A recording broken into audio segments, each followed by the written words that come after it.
bisa kita simpulkan kalau dari pelajaran ibu tuh, dari praktek ibu yang ibu kasih gitu, hal yang kita nggak tahu tuh kita bisa tahu, terus dapat banyak manfaat gitu.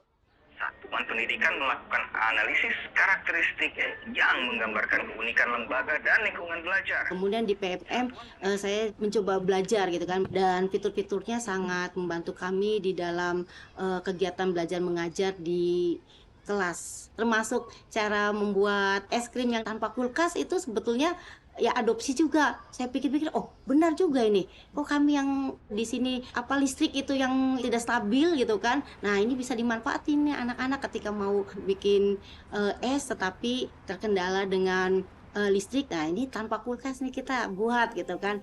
Saya pribadi pernah mengalami masuk kelas, di kelas kami itu 32, yang saya paling ingat itu adalah siswa yang pinter. Dan siswa yang kategorinya males. Itu aja yang saya ingat. Yang tengah-tengah tuh ya udah itu reguler, itu bagi saya udahlah mau apal namanya atau enggak masalah. Tapi setelah kita terapkan kurikulum Merdeka ini, saya kenal mereka one by one, satu persatu. Jadi kadang-kadang kita sebagai guru, saya menyadari itu dulu saya tuh sering punya banyak cap untuk anak. Pemalas, cap yang negatif untuk mereka. Kurikulum ini tuh enaknya kita bisa pendekatan dengan berbagai cara.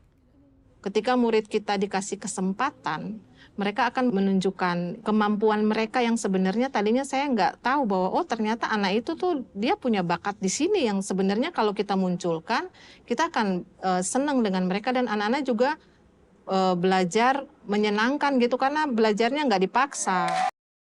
Saya tidak tahu kalau busana itu akan menggambar, padahal saya tidak pandai dengan menggambar.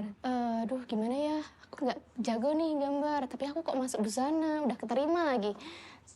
Dikasih solusi. Terus habis itu dikenalin juga dengan guru-guru tentang aplikasi. Kamu pakai aplikasi aja gitu, kalau semisal di manual emang susah. Dulu saya orangnya introvert banget, jadi kayak nggak pengen kenal sama siapa-siapa. Terus habis itu semakin kita bisa bercerita dengan guru, kita bertukar pikiran juga dengan guru.